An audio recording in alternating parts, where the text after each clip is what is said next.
Hi and welcome to She's the Boss, the show that is all about female founders and women doing extraordinary things in business. Now, if you enjoy this episode, I would love it if you would subscribe to the channel, like, comment, do everything else that you can do to engage with it. But in the meantime, let me tell you about my incredible guest today. I'm so excited.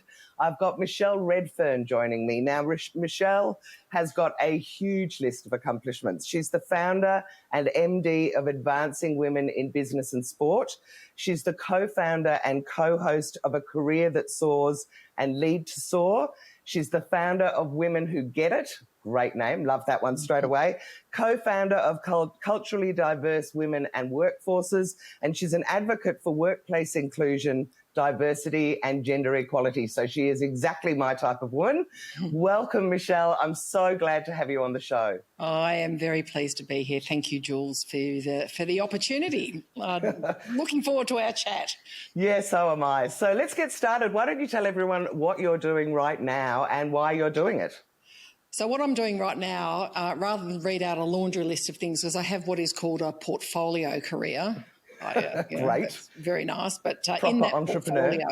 portfolio, the way I easily explain it so that people don't run away from boredom is that I do two things. The first thing I do is I fix the systems that prevent women and other underrepresented people from advancing, particularly in workplaces. And I also particularly have a fondness for sport, so workplaces in business and in sport. So fixing the system is around working with CEOs and boards and executives on the system of work and how to be inclusive and gender equal. And then the other part of the work that I do is helping women navigate the system until people like you and I can fix it, and a lot of other good people. So fix the system and help women navigate the system until it's fixed. That's what I do. That is fantastic. What a great, and you are so needed in the world. We just need as many people as we can that are helping women get that equality. So can you tell me why have you started doing this? Why did you sort of set up these kind of businesses in the first place? I had so as a lifelong feminist, I use a woman called Holly Kramer, and she's a terrific non-executive director, CEO in Australia. And I remember hearing her speak and saying there's 4 stages of feminism. There's oblivion, and I'm going to muck it up now, but there's the 4 stages. Oblivion, I can see it, but it doesn't apply to me. Oh, right. My God, outrage, far out, and then advocacy. So I think I'm in the outrage stage right now, quite frankly. Look, I say on my Twitter handle that I'm perpetually outraged. So I don't know that there was ever oblivion for me, because I was acutely aware coming out of my family, three girls, 3 sisters, and a mum and dad who really never put any boundaries on what was possible for any of us. That's my cat meowing. Hello, pussycat. Oh, my goodness. Sorry, Jules. That's fine. No, that's fine. Keep going. Oh. Come on. Out you go. Goodness. I thought I'd got both of them out, because that's exactly what happens. All right. That's all right. I normally have dogs scurrying under the table. Damn. So I don't think I ever really had oblivion, but I wasn't as, I guess, aware of how gender equality was negatively impacting me in my early 20s.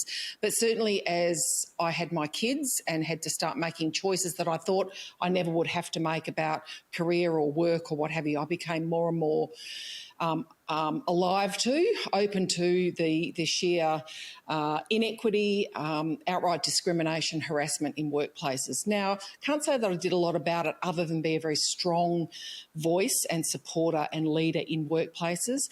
But then I hit my 40s, and I commenced in a couple of workplaces, and I was an executive, so I was senior, and I'd worked with men, predominantly men, all my life, because I'd been in leadership from quite young, and never really had a problem with it or felt that I had been held back. But then I realised I had, and I started looking around going, where are all the women? Why am I the only one still at the table, or one of a few in the room? And bloomin' hell, they better do something about this soon. And a couple of instances occurred, and I thought, Oh, there's no they. Right. There's no Messiah coming. No one is coming. No. And so there was that dawning, and then I got myself more and more involved, particularly in workplace, employee resource groups. I headed up a disability council. I was involved in an inclusion and equality council for one of the large banks. And the more I did this work and I started to speak and I started to be invited to speak and be on panels and advocate, and particularly my advocacy work around the disability sector. And now when I say sector, I say disabled, folks who identified as disabled who were our employees and our customers at that stage. And of course, women. I started to realise that this was work I really enjoyed, and the days that I was doing that work were the days I really, really felt energised and that I was making a difference. And the days when I did the job I was paid to do, albeit the other part was part of my job as well, I didn't enjoy quite as much. And I started to wonder how I might have more of those days that I really enjoyed and that I felt really fulfilled about. And of course, the outrage fueled me as well, because I wanted to make a difference. I wanted to make an impact. In and around the same time. So there wasn't one aha moment. There was kind of there was a coalescence of experiences and things that happened over probably about a 3 or 4 year period. And about the same time I was finishing my MBA, and that opened my eyes to a whole bunch of possibilities about myself that I'd never really dared explore. And I kind of went, this is what I'm meant to be doing. I'd always had this nagging feeling I was meant to do something and that I'd figure out what I wanted to be when I grew up at some point. So in my late 40s, I grew up and found out what I was meant to do. So I set up my business. I ran my business initially as a side hustle, and in quite a different format. It was actually around being directly there for women. But I soon realised that was not scalable, wasn't going to have the impact that I wanted to have in the world. And I did the evolve, and I hate the P word. I don't like to say pivot. No, nobody does anymore. No, but I evolved. So my business evolved, and because I'm quite intuitive and I'm pretty open to experiences that come my way, and I enjoy taking risks. So I am a good risk taker. I would take risks and say, there's something I need to do, I'm going to do that now. So that's kind of the abbreviated version. So it was the good old Venn diagram. There was a need in the world. There's something that I'm passionate about, and I can get paid for it. Sweet. Advancing Women in Business and Sport was born.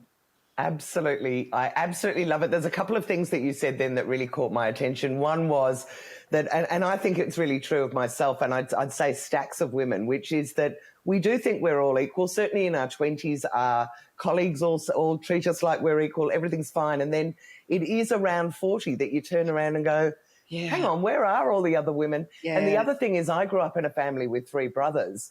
And I remember at that stage, because we all, like your parents, thought that, we could do anything and there was never anything holding us back. But I clearly remember looking around in my early to mid 40s and going, hang on a minute, my brothers and their friends are all earning salaries that are at least double what even myself and my friends are even looking for in terms of salaries. Yeah. And it was a real moment for me where I thought that's where that gap really starts to open up.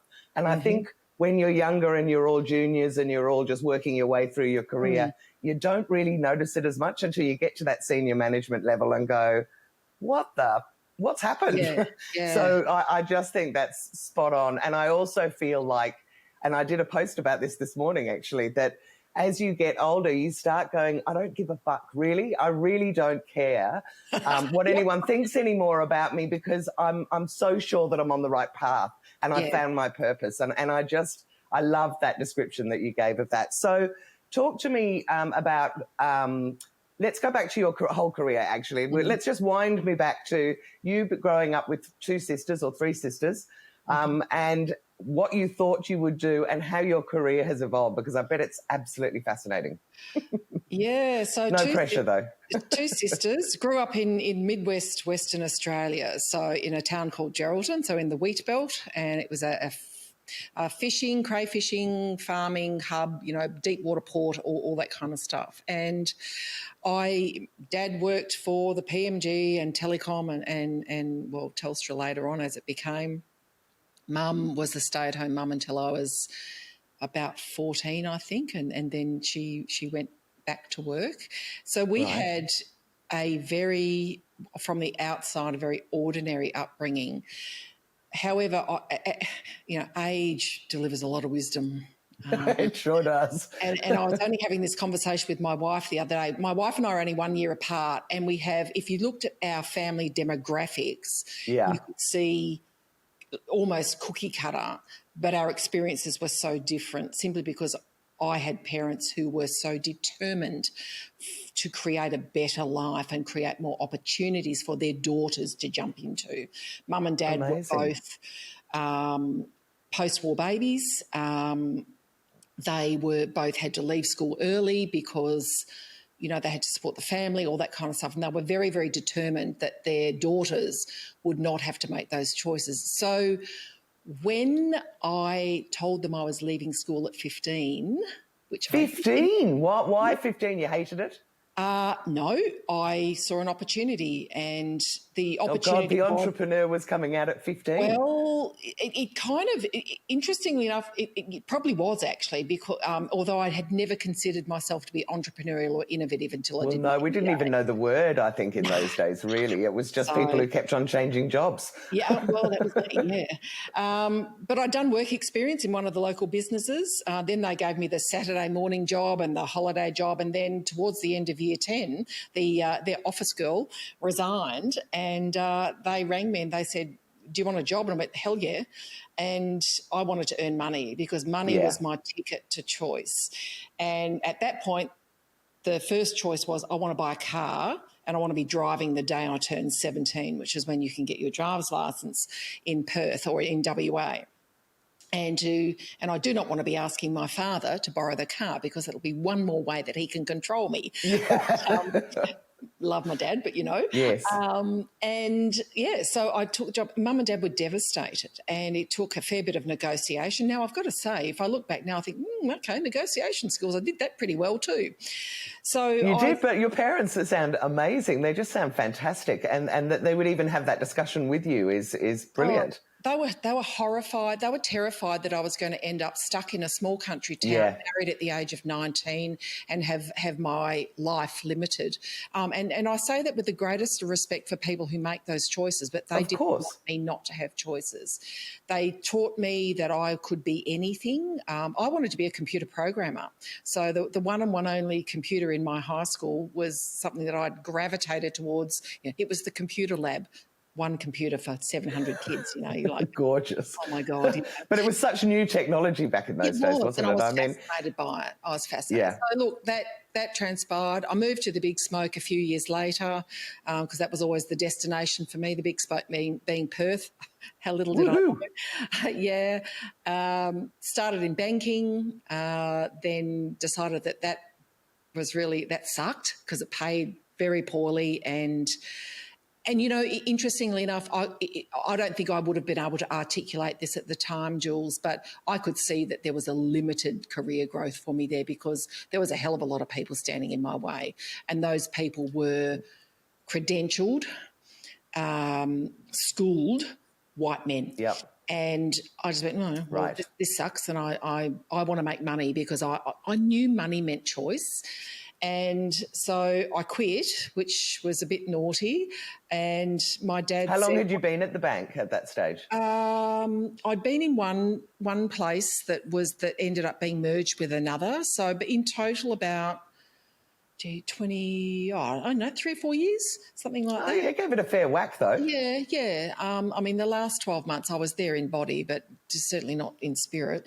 A lot of rules as well, a lot of restrictions, a lot of conservative attitudes. It would have been, challenging, I would have thought. Yeah. And then I said to my dad, oh, my God, I hate this. He goes, well, there's some jobs going out in the customer service centre at Telecom. Do you want me to put a good word in for you? And now he was the big boss out there. So I went, well, I reckon that means I get a job. I went, look, I think what I'll do is I'll go there because they paid good money for someone who, let's face it, had left school at 15. So I could go in there as a clerk class 2-3, and still remembers. basically earn double what I'd been earning in the bank, get a lot of flexible work, and I was married for the first time by then and starting to have a family. And I just said, look, I reckon I'll go and work there for a year or two, save up some money, then I'm going to go back to school because I know I need to go back to school. Okay. Fast forward 15 years and I'm still 15 years. Yeah. I stayed at Telstra for 15 years, Telecom Telstra, went through the Telecom to Telstra privatisation. It was just the most extraordinary career. I had opportunity to work in a whole bunch of different areas. I was promoted and promoted and promoted again. I got learning opportunity. I grew up professionally and I grew up personally at Telstra. I joined when I was 22 or 3 or something like that, and left when I was 35 or 36. Oh no, in fact I must have been older. Must have been nearly 40. So amazing. And was that partly because also you started the family? Was it the flexibility? Because I know those big organisations, not that I've worked in them, but they're very good with, following the government guidelines in terms of giving you the maternity leave and the flexibility that you need. Yeah, so I had my son in 1990, and whilst there wasn't job part-time necessarily then, I could organise a job share. I had to organise it myself and do a fair bit of heavy lifting around that. But I was able. I wonder if you were the first job share for Telstra at that stage. In our area, myself and my job partner at the time were probably one of only a couple that were doing it, and we kind of had to arrange it ourselves, which a lot of people and justify it, I imagine, to the powers that be. That Do you know it was going to be. No, it was actually a lot easier. It was honestly, if I look back now and I look at some of the hurdles women still have to, and men have to face to do job sharing, and I thought, no, actually, that was probably quite easy considering. But you're right. Good. They had great maternity leave, 3 months paid, 12 months, no danger, it was very secure.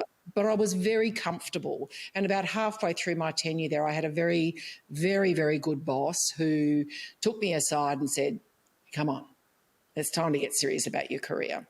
And he said, you've got potential. Now, I was also a giant pain in the ass. So I was forever organising a petition or a protest or an event or a party or, I was forever doing stuff. And I think management at that point went, well, we either get rid of her or promote her because both will fix the problem. So they decided to promote me.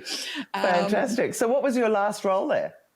My last role was it's actually a bit of a vague role, which was why I left, because it really didn't speak to me. But before that, I was running a service centre for what was then called Telstra Infrastructure Services, and my service centre had responsibility for all of the Big Pond and Foxtel digital cable rollout. So we managed outsourced contractors that did all of the pipes and pits and everything around Australia, did all of the customer appointments, managed the relationship with Foxtel and with Big Pond. So, yeah. That's amazing, actually. I do love that a woman was put in charge of that because, I can imagine there weren't a lot of you at that sort of level within the business, certainly over in WA. Well, that was I was in Melbourne by that stage because Telstra brought me to Melbourne to run a couple of things over here, and I got picked up for this role. But in that role, my boss, the executive, was a woman, and I was the only woman on her team. So it was I got schooled in the patriarchy every day. Right. The lucky woman to have a woman boss as well. Okay, so what happened from unbelievable. Oh, brilliant. I love it when people do a shout out for a great woman that's out there role modelling and supporting other women. So what happened to make you want to leave Telstra? I had done a restructure, which I was pretty good at doing, and I kept getting recruited to do restructure. I think my nickname was the Black Widow. People would see me coming, shit, here she comes, there's a restructure coming. And I was good at restructures because I really cared about people and I wanted to make sure people were looked after. Yes, financially and where you're going to go, but I really wanted their well-being to be looked after. So I did do them well. I didn't have one more in me though, Jules. It was, they are tough and here's my thought process and the conversation Rhonda, my wife, and I had at the time. I said, I don't think I can do this anymore. And she said, okay, so what are you going to do? I said, I have no idea, but I kept getting told that I'm pretty talented, and I keep getting told there's a great career in front of me at Telstra, but I've just woken up and realised I've been here 15 years, which I said I would never do. I don't want to be a lifer, but if I stay, I've got to make a commitment to be a lifer, which means I've got to navigate some of this territory that I am really discovering that I don't particularly want to navigate. Right. And part of that had been getting some career advice that, Michelle, sometimes you need to go out of the organisation to come back in at a senior level. And I said, that is the dumbest advice I've ever heard. So what did Rhonda say to you when you said that to her? She just said, I'll back you. You know, I was the breadwinner for our family. We still had our kids who were school age, and she just said, all right, I'll back you. Ideal partner. Oh, totally. Best thing that's ever happened to me. So I thought, all right, well, I better test to see if I'm as good as I've been told I have been for the last 10 years. And I threw my hat in the ring for this particular job. And as it turned out, it was with an organisation that I'd been their client at Telstra. So I'd been managing them as a client. Nice. So they were my supplier, had a really strong relationship with them. They went, is she on the market? Recruiter says yes. Let's grab her. Yep, let's do it. And then I had so Debbie that I gave the shout out to, she was my first female executive. So I'd been working for 20-something years before I had Debbie before I had a female boss. So she was my first. And then I got my second female boss, a woman. Look at that smile. I'm guessing that this was all good. Yep, she is awesome. Denise Pitt, currently the CEO of Online Education Services, still my friend and my mentor. Brilliant. And I joined an organisation that really was... It was just awesome. I had 3 or 4 years there, then went into transport and logistics. So worked with my wife in a third-party logistics company for a couple of years, for a couple of brothers. You're really picking very male-dominated businesses though, aren't you? I mean, keep going. Yep. Well, but, you know, in a lot of cases they picked me. I was so good on them. Yeah, and then I jumped out of there. I thought, I'm just going to have a break because I haven't had any long service leave ever. And, you know, I had 3 weeks and I was becoming quite, irritating to most folk around me. Crawling the walls. The house I don't know how many times and put everyone on diets and, so Rhonda... They were all going, get back to work. For God's sake, can you find a job? So I took, again, my network delivered, and two men recruited me into a division of skilled engineering. It was actually their contact centre division, which was subsequently sold to global powerhouse Serco, and I worked for Serco for nearly 4 years. Then I was headhunted to go into the National Australia Bank. And then I finished Jamie Mack, so that it's still very corporate at this stage. Yeah. So, very corporate. What made you decide to leave NAB, and what was the impetus that made you go, I'm going to go out on my own? Because by that stage, you've had a career that's been in big organisation with loads of security. Yep. For a risk taker. And my risk taking was that I bobbed around a lot. So I was fairly, I think, average tenure for roles. Even though I'd been at Telstra 15 years, I probably had 12 roles, things like that. But what made me do it, it's kind of back to what I was originally saying. I had a bunch of experiences that told me that nagging little voice in my head that had been there since I was a young person, that I was meant to do something, was getting louder and louder and louder. So was my outrage at just, can I swear? Yeah, well, I did, so I think you can. At my outrage at continually shitty leadership. Oh, that's very soft swearing. You can do more of those. Oh, and yeah. And I saw that I could have influence within a very small pond within one organisation. And I know the National Australia Bank's a big place, but it's so siloed and it's like any other big organisation. I went, I need to make a difference. And completing my MBA, so I did innovation and entrepreneurship as 2 of my electives. Right. Thinking I better learn about that. What is it? It might be interesting. Well, anyway, what I learned was that I was already innovative, already very entrepreneurial, and I had to, retell the story I'd been telling myself in my own mind about that one day I'd make a really good, 2IC to a CEO or something like that. Oh, my God, the Oh, stories. God bless you.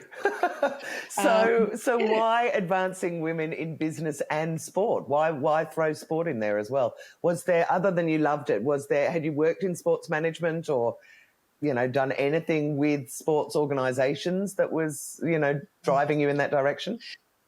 Yes. So I've been on sports committees and boards for a long, long time. Right. Originally, when my kids started playing sport, got myself involved, and certainly when my daughter was playing netball, became a committee member, the secretary of our incorporated association. You're that mum. I am that mum. Gotcha. Yeah. When you have mums that turn up, or parents that turn up to netball courts, for those of you in Melbourne, Gels Park in Wheelers Hill at 8 a.m. on a cold winter's morning, and they're prepared to score and cheer and, do the snakes at halftime and then volunteer for stuff. Netball club committees are pretty good at spotting those parents going, here's another one. So when I did the same thing with basketball, so I get it. And so these wonderful group of because it was women and men, they said, would you like to join the committee? Sure. Do you want to do umpiring? Sure. Do you want to coach? Sure. So got involved in that, but it sparked my interest, and it also, I could bring my business administration, my management skills to sport. I went, this is how, because I no longer played sport, having played sport my entire life. I thought, this is how I stay involved. That then evolved to, so if I can do netball administration, I can do footy because I am an AFL tragic. And I went, and I so want to be involved in the AFL. And this was pre-AFLW, and I thought, and there's just not enough women on boards in the AFL. So if I can do this, I can get onto football boards, and at some stage I'll be the chief commissioner of the AFL, which is still my goal. Oh, good on you. I love that kind of a goal. I know absolutely nothing about sports, so I'm just going to put that out there straight away. But What's your team? Because I'm assuming that you've done work with your favourite team. So in the AFL, my team is the West Coast Eagles. It's one of my, that's because your Perth background. Yeah, okay. It's one of my few remaining ties to WA, apart from my family, of course. So West Coast Eagles are my team, but I've done work here in Melbourne for in a couple of different capacities for Essendon Football Club, for Carlton Football Club, and more broadly for the industry. I do a lot of advocacy, and I do research around gender in sport, particularly for women off the field. Fascinating. So that's part of the work that I do. I know that sport is so integral to my life and always has been. It's so integral to my kids' lives and my family's life. And I know that sport can be a vehicle for social change, but it can't be a vehicle for social change when we have homogenous groups of administrators. And I'm very, very determined to make a difference in sport, particularly the male-dominated sports, so that all humans can feel included and that sport can flourish and survive. And this has never been a better year to demonstrate that when you have many different heads working on one problem, you can come up with innovative solutions. So that's kind of the brief reasons why sport's in there. So I want to make sure that workplaces in sport are scooped up in the gender equity work and the inclusion work that I do. Hallelujah. And I have to say, like I said, I know very little other than what I read in the newspapers, but I think you've just hit the nail on the head, because all I ever read about is blokes. So yes, fantastic. Yes. Fantastic. So what did you, you decided to go out on your own. You've started this business about advancing women in business and sport. Mm-hmm. What is it? How did you go and get the first job? How did it all unroll? Fortunately for me, Jules, I have an extremely good network, and I've been very deliberate and intentional about my network from, in fact, that's a fib. I think I'm inherently good at relationships and networks. Yeah. And then as I became more senior in my career, I realised that that was part of my job. Now, I did have a couple of oh shit moments about, that's why networks are important. For example, when I left Telstra, legend in my own lunchbox inside my little domain at Telstra, go to another business where I am responsible for business growth. and no one knows me from a bar of soap. And I was looking down my nose a little bit at networking and what have you, going, really? How very distasteful, exchanging business cards. And then, of course, I had to have the mindset shift to go, this is my work. And actually, it's fun. And if you like making connections like I do as well, networking is actually really good fun. It's just an opportunity to go out and meet a whole lot of new people. Yeah, it is. And it's also a real opportunity. And where I became more deliberate about my own network was because I am a mover around, as in I move jobs and positions, even within companies. I knew I had to have a brand that was independent of the particular role title or company that paid my wages at the time. I am a commodity, and I wanted to market me as a set of skills and experiences that were, as I said, independent from the role title I had at the particular time. So as a result of that pretty deliberate work, when I let my network know that I was going to be venturing out on my own, I got work pretty quickly. People said, oh, awesome, come and do this for us. Awesome, I want you to come in. I want you to come. Oh, I love that. You know, I had a female boss when I was in my early 20s. And it's interesting because you were talking about female bosses, and that's about the only job I've ever had really for anyone else. And she was fantastic. But I remember her saying to me at the time, when you let go, opportunities happen. And it's, we know, whenever anyone says, what's your favorite, inspiring phrase, I always say that, because until you make the leap, and I just want any women that are listening to understand this, until you make the leap and that decision to go, people aren't going to come and offer you things because they think that you're busy. Absolutely. So you've got to kind of take that jump, and that's when the opportunities happen. And it's a good. I want to build on that too, because not everyone's going to leave their role employed by another, by a company. But even within that capacity, you have to signal intent. Bosses or clients or stakeholders or shareholders are not mind readers. And yes, and I would like $10 for every time someone says, I know you're really busy, but I go, what is this busy? I hate the word busy, by the way, but okay, please, I'll remember that. Please don't assume what I'm doing, but I've got to tell people. So I told my network, this is what I'm doing. Now, there was also a plan. My wife and I are very deliberate, and we had a strategy. So I had run my business as a side hustle for 12 months to test the market. What's nice, well done. Is there a need for what I'm offering? Even though it turned out that I do more of, I do less of what I was originally offering. Have I got a pipeline?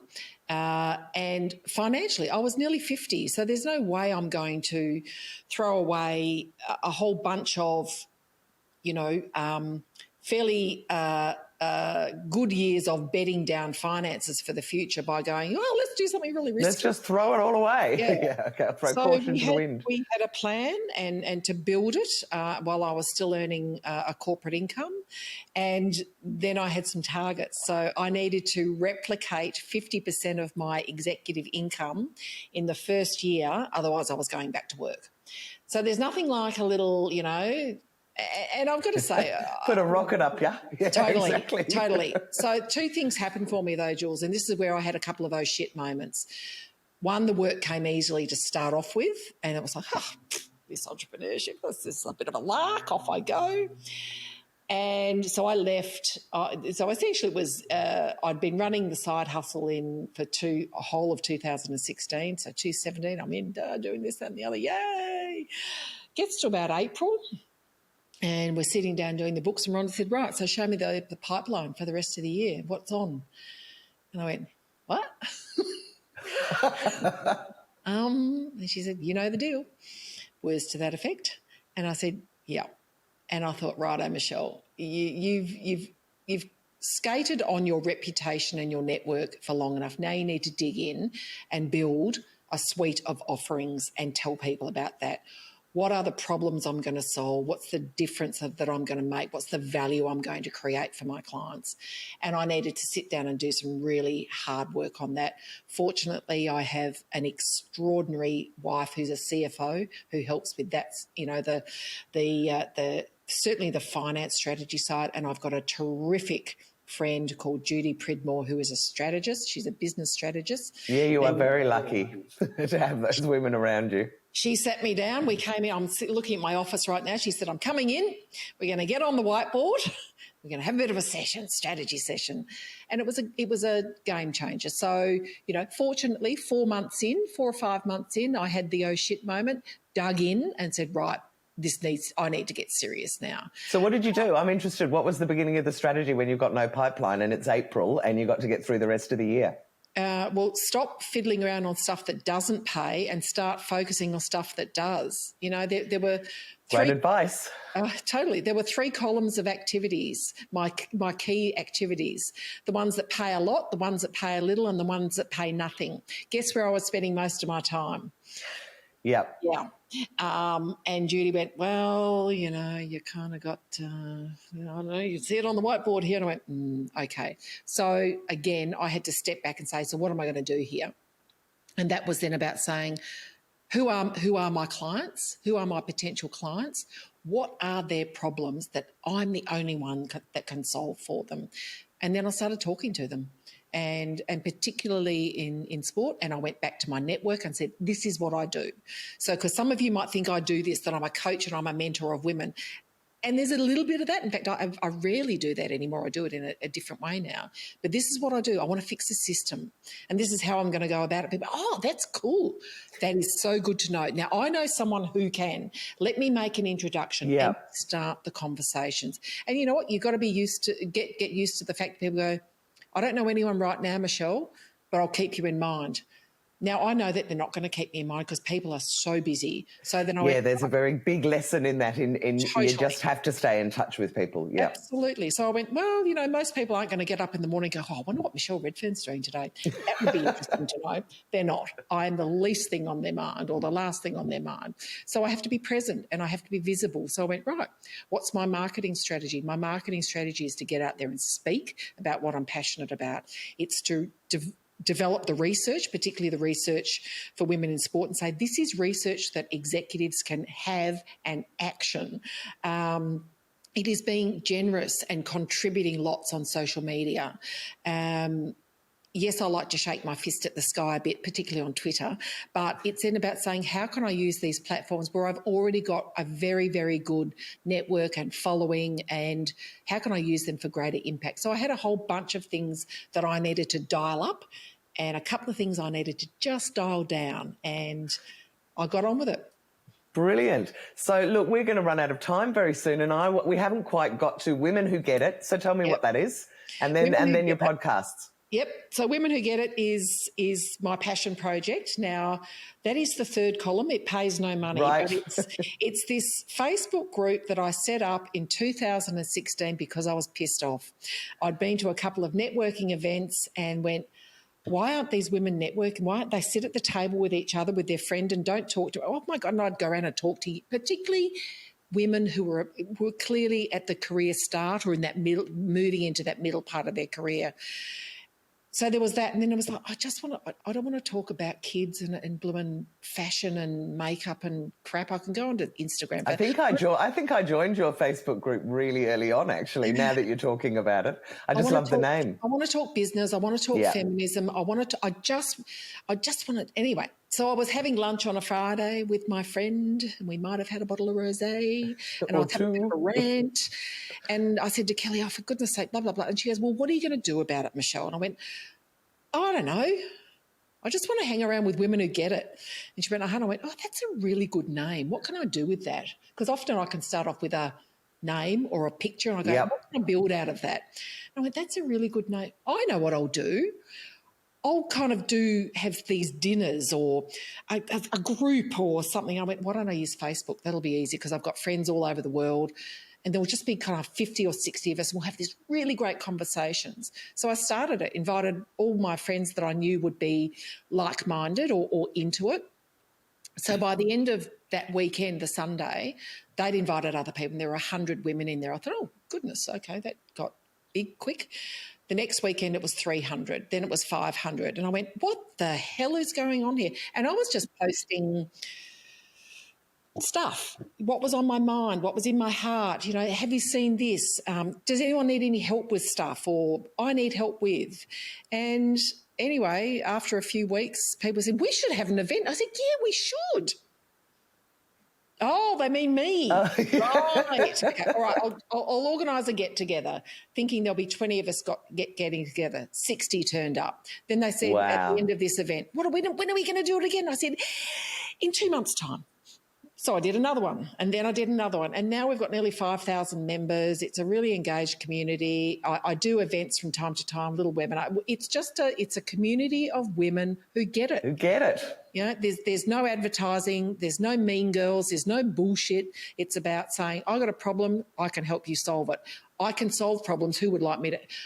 Can I rave on about how fantastic this woman is in my network, or I need help with my career, whatever it may be. It's a group of fierce feminists. So, you know, if you're not... Now, actually, let me just address that, because I want to talk about the word feminism, because it is something that in the younger generations has taken on, for some bizarre reason, a really negative connotation. And I've been conducting my own anecdotal research around the dining room table and with young kids, and saying to them, what do you think it is? And they said, we think it means that women who don't like men. Yeah. And I said, it doesn't mean that at all. It means that we should all be equal. Yeah. And they go, well, why is it called feminism? Why isn't it called equalism? You know, and things like that. So can you just address that a little bit? Because I really do like to talk about it and try and get those younger women to understand that to be feminist is to stand up and be proud for yourself, but also to lift up the other women around you. And that's it. And men can be feminists as well. And the reason it's feminism, from, you know, my own words, is because the history of the world is dominated by men.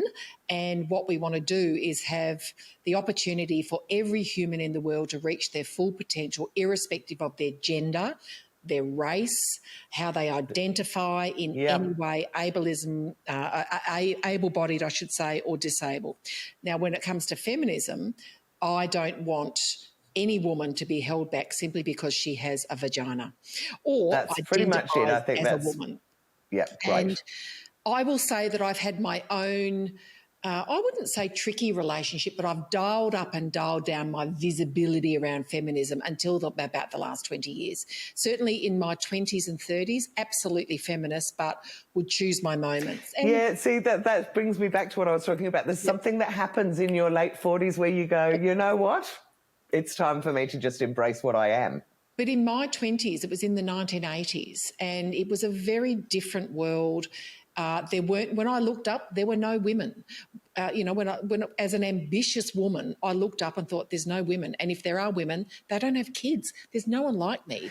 Because I was going to say there were lots of power women, and there were lots of women with big shoulder pads, and I was one of them. But you're right, the kids, it was never, I'm going to have a family, and I'm going, that person who's the head of a bank, God forbid that it's a woman, has had nannies bring up her children their whole lives.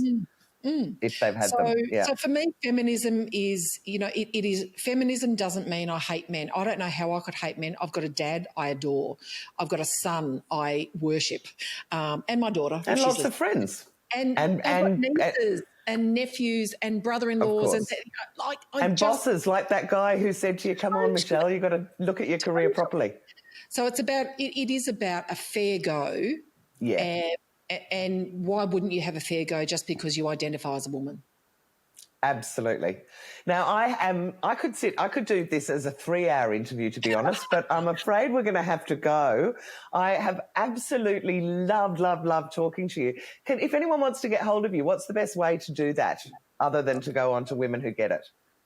So michelleredfern.com is my website, and that will pretty much catapult you to anywhere. I'm on LinkedIn, Michelle Redfern, Twitter, Redfern Michelle, only because Michelle Redfern got hacked and I went, oh God, what am I going to do now? I'm on Instagram, a couple of different things, but you can find me pretty much anywhere. Jump on LinkedIn. I'm not hard to find, put it that way. And I love hearing from people, and I really want to encourage women to not have the perception that I'm too busy, because I'm not. I'm never too busy to help women, particularly aspiring and emerging women leaders at the start of their career. I want you to know that I'm here to help you. Oh, look, what an inspirational woman you are. Really, I'm so, so glad that you agreed to this interview. Thank you so much. Well, Jules, thank you to you, because you're giving a platform for women to have a voice. And one of the reasons that I'm so active, one of the many reasons I'm so active, particularly on LinkedIn and Twitter, is to show women that we can have a place in media, all sorts of media. So you're doing a great service for women, and I really applaud you for that, and for giving me an opportunity as well here. That's awesome. Oh, thank you very much. Now, if you've enjoyed this show, please will you like, comment or share. If you are interested in learning more about She's the Boss, we've got a podcast series where I release at least 2 interviews every week called She's the Boss. I can't speak. She's the Boss Chats. And you can go to she'stheboss.com.au.